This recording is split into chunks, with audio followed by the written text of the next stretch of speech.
सच से सामना, the nation first पर मनोज मस्ताना के साथ। दोस्तों नमस्कार, मैं मनोज मस्ताना, आप देख रहे हैं टीएनएफ न्यूज। आपका बहुत बहुत स्वागत। दोस्तों आज की सबसे बड़ी खबर ये आ रही है अभी इजराइल ईरान जंग से कि नए बने सुप्रीम लीडर मुज्तबा खामनेई हमले में घायल हुए हैं। टाइम्स ऑफ इजराइल के द्वारा ये ब्रेकिंग चलाई जा रही है, लेकिन दूसरी तरफ से ईरान के तरफ से क्या बयान जारी हुआ है, सारी बातें बताएंगे। साथ ही साथ ईरान भारी पड़ रहा है कि इजराइल भारी पड़ रहा है, किस तरह से दुम दबा करके भाग रहा है अमेरिका। पूरी खबर चंद मिनट के वीडियो में दोस्तों बताएंगे, लेकिन उससे पहले आप सबसे गुजारिश है कि चैनल पर नए हैं तो चैनल को सब्सक्राइब करिए, बेल आइकन प्रेस करिए। वीडियो अगर अच्छी लगे तो लाइक शेयर और कमेंट जरूर करिए। दोस्तों चैनल पर नए होंगे तो सब्सक्राइब जरूर कर लीजिए और अधिक से अधिक ज्वाइन करिए। आइए दोस्तों खबर की तरफ बढ़ते हैं फटाफट। खबर ये आ रही है अभी टाइम्स ऑफ इजराइल के द्वारा एक ब्रेकिंग चलाई जा रही है कि नए supreme leader Mojtaba Ali Khamenei Israeli हमले में घायल। जबकि सरकारी टीवी, ईरान की सरकारी टीवी के तरफ से बयान आ रहा है कि खामनेई, मुज्तबा खामनेई जानबाज है, जाबाज है। ये बताया जा रहा है। रिपोर्ट में जगह नहीं बताई गई है, ये नहीं बताया गया है कि वो घायल है, लेकिन जानबाज जरूर ईरानी सरकारी टीवी चैनल से कहा जा रहा है कि जानबाज है, जानबाज है। इसका गोदी मीडिया अलग अर्थ निकाल रहा है।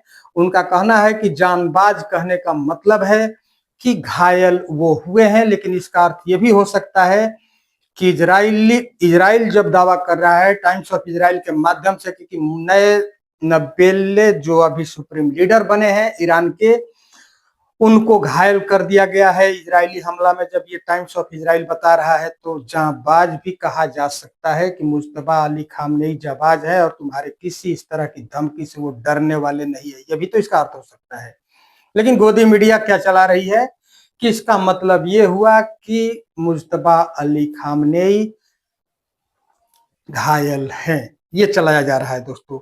हालांकि रिपोर्ट में यह नहीं बताया गया है कि मुज्तबा किस घटना में घायल हुए हैं, लेकिन अर्थ निकाला जा रहा है कि इजरायली हमला में घायल हुए हैं। आपको बता दें दोस्तों कि मुज्तबा अली खामनेई के पिता अयातुल्ला अली खामनेई 37 वर्षों तक ईरान पर राज किए, शासन किए और अपना एक इमेज बनाया, किसी के सामने न झुकना, किसी से न डरना। ये अयातुल्ला अली खामनेई की खासियत थी और उसी का परिणाम यह है जो अभी इजराइल और अमेरिका से जंग ईरान लड़ रहा है। अली खामनेई भले उनकी मौत हो गई है इजरायली हमला में, लेकिन उसके बाद से सुप्रीम लीडर का चुनाव जब करने की बात आई तो ईरान की कमेटी सुप्रीम लीडर का चुनाव करती है। तो चुनाव करने से पहले इजराइल और अमेरिका ने यह धमकी दे रखा था कि अगर बिना इजाजत कोई सुप्रीम लीडर चुनोगे तो उसे हम खोज करके मार देंगे, वो चाहे कहीं भी छुपा हो। इस तरह की धमकी इजराइल और अमेरिका दोनों दे चुका था, लेकिन उस धमकी की परवाह किए बिना ईरान की कमेटी मुज्तबा अली खामनेई को सुप्रीम लीडर चुन लिया और कल रात इसकी घोषणा की गई, देर रात इसकी घोषणा की गई। जो कल पूरे दिन खबर की बाजार गर्म थी कि कौन बन रहा है ईरान का नया सुप्रीम लीडर का चुनाव हो गया, लेकिन अभी सस्पेंस बरकरार है कि आखिर सुप्रीम लीडर कौन बना है। आधिकारिक तौर पर घोषणा नहीं हुई है, ये बातें कही जा रही थी, लेकिन कल रात तस्वीर साफ हो गई कि मुज्तबा अली खामनेई को ही ईरान का सुप्रीम लीडर बनाया गया है। अब दोस्तों ईरान ने जब घोषणा कर दिया कि Mojtaba Ali Khamenei supreme leader बन गए हैं, तो अपनी धमकी पर अमल करते हुए इजराइल के तरफ से कहने के लिए तो कुछ है नहीं। हाइफा हो, तेल अवीव हो, जेरूसलम हो, हर जगह खंडहर में तब्दील हो रहा है। पूरी उसकी जो सिटी थी, मॉडर्न सिटी, वो सब खंडहर में तब्दील हो रहा है। ऐसा नहीं है कि तेहरान में नहीं हो रहा है, तेहरान में भी हो रहा है, लेकिन ईरान के तरफ से हमले जबरदस्त हो रहे हैं। ये एक तस्वीर आप देख रहे हैं दोस्तों, ये कुवैत सिटी की तस्वीर है, जिसे देर रात ईरान ने ड्रोन से हमला करके इस बिल्डिंग में देखिए आग पकड़ ली है। और यहाँ हमला किया है ईरान ने ड्रोन से। तो ईरान एक साथ कई कई मोर्चों पर लड़ाई लड़ रहा है। अकेले ईरान इस जंग में बादशाहत अपनी कायम रखे हुए है। ये बहुत बड़ी बात है वैसे में, तब जब देश का सुप्रीम लीडर उनके बीच न हो और दूसरे सुप्रीम लीडर का चुनाव न हुआ हो।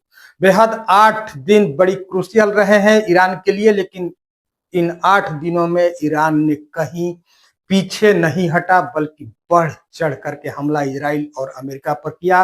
अमेरिका की हालत तो ऐसी कर दी कि अमेरिका भाग रहा है ईरान से दुम दबा के भागना। इसी को कहते हैं कि हर एयरबेस को मटिया मेट कर दिया जो मिडिल ईस्ट में बना के अमेरिका ने रखा था एशिया पर कंट्रोल करने के लिए। उन सारे एयरबेस को ईरान ने एक झटके में तबाह कर दिया और अभी भी चुन चुन करके एयरबेस को ही निशाना बना रहा है। उसके अलावा ईरान बिल्डिंग को अब जब निशाना बना रहा है तो उसी बिल्डिंग को निशाना बना रहा है जिस बिल्डिंग में अमेरिकी सैनिक छुपे हो, उसी बिल्डिंग को निशाना बना रहा है। ईरान पहले दिन से कह रहा है कि सिविलियन को टारगेट करना, या हम जिस देश में अमेरिकी एयरबेस है वहां पर हमला कर रहे हैं तो हम उस देश से जंग नहीं लड़ रहे हैं बल्कि हम अमेरिका से लड़ रहे हैं और अमेरिका का आर्थिक नुकसान पहुंचाना ही हमारा इस हमले का मकसद है और एशिया छुड़वाना, मिडिल ईस्ट को छुड़वाना हमारा मकसद है। ईरान पहले दिन से कह रहा है और इसमें लगभग 90% ईरान सफल हो गया है, क्योंकि एक तरफ दिखाई तो जा रही है कि ईरान के युद्धपोत को अमेरिका ने डुबो दिया, लेकिन ये नहीं दिखाया जा रहा है कि अमेरिका का सबसे बड़ा युद्धपोत यूएसएस अब्राहम लिंकन को भी मटिया मेट कर दिया है ईरान ने। धू धू करके उसी समुद्र में जल रहा है अब्राहम लिंकन, जो बहुत बड़ा युद्धपोत है अमेरिका का, ट्रंप का, वो भी धू धू करके जल रहा है, उसको भी तबाह कर दिया है ईरान ने। ये कोई नहीं दिखा रहा है, लेकिन वास्तविकता यही है दोस्तों। और इजराइल, ईरान और अमेरिका के जंग में नो डाउट ईरान बहुत भारी पड़ रहा है और ऐसी जंग अगर 1 सप्ताह चल जाए तो निश्चित तौर पर अमेरिका अपना बोरिया बिस्तर बांध करके अब अमेरिका में चला जाएगा, मिडिल ईस्ट छोड़ देगा। और इजराइल की बात करें तो इजराइल तो खंडहर में तब्दील हो रहा है। अलग बात है कि गोदी मीडिया के कैमरे वहां तक नहीं पहुंच रहे हैं, वो नहीं दिखा रहे हैं, लेकिन इजराइल के तेल अवीव, जेरूसलम और हाइफा, ये तीनों शहर पूरी तरह से खंडहर में तब्दील हो चुका है। और वहां के नागरिकों से इसकी हाल पूछिए तो उनकी हालत इतनी खराब है कि वो बेसमेंट में या बंकर में छुप करके अपनी जान बचा रहे हैं। जबकि ईरान, चाहे इजराइल हो या गल्फ कंट्री हो, कहीं पर भी सिविलियन को टारगेट नहीं कर रहा है, लेकिन इजराइल सिविलियन को भी टारगेट कर रहा है, सिविलियन पर भी बम गिरा रहा है इजराइल। लेकिन ईरान के सिविलियन की जितनी भी मौत हो रही है, भीड़ जो है ईरान की जो पॉपुलेशन है वो पॉपुलेशन ईरान के मुस्लिम जो फौज है उसके साथ खड़ी है। और यही वजह है कि ईरान किसी भी मोर्चे पर पीछे नहीं हट रहा है, क्योंकि पूरी 100% जनता का सपोर्ट उसे मिल रहा है। और आप देख रहे हैं कि ईरान अपना जो भी हमला करता है तो उसका आधिकारिक बयान जारी होता है। इजराइल की तरफ से सिर्फ धमकी दी जा रही है, लेकिन उस धमकी को कितना सच आगे आने वाले दिनों में बना पाएगा इजराइल, ये तो अभी बात एक ख्वाब है। लेकिन हकीकत यही है कि ईरान हर मोर्चे पर भारी पड़ रहा है इजराइल पर और अमेरिका पर, और अमेरिका अपना बोरिया बिस्तर बांध रहा है गल्फ कंट्री से। और लगभग उसके जो 7 एयरबेस जो गल्फ कंट्री के अंदर में थे, वो 7 एयरबेस को ईरान ने तबाह कर दिया है। उसमें जो कुछ बचे खुचे हैं और थोड़ा बहुत अभी बचा है, उसको भी टारगेटेड हमला ईरान कर रहा है।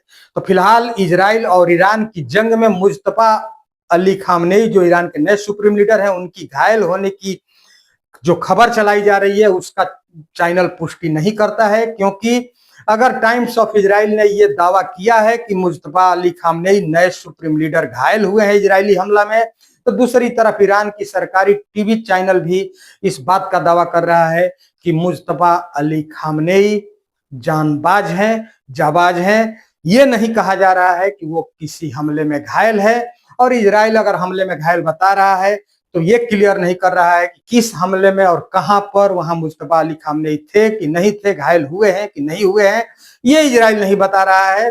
लेकिन ईरान के तरफ से जानबाज है ये कहा जा रहा है। तो दोस्तों, ईरान में नए सुप्रीम लीडर अमेरिका और इजराइल के इजाजत के बिना चुने जाने पर, मुज्तबा अली खामनेई को सुप्रीम लीडर बनाए जाने पर आप क्या सोचते हैं, और ईरान की भूमिका आज मिडिल ईस्ट में क्या है, इन सब विषयों पर आप क्या सोचते हैं, आप अपनी राय कमेंट में जरूर दीजिए दोस्तों। और चैनल पर नए हैं तो चैनल को सब्सक्राइब करिए, बेल आइकन प्रेस करिए। वीडियो अगर अच्छी लगे तो लाइक शेयर और कमेंट जरूर करिए। बहुत बहुत धन्यवाद। नमस्कार।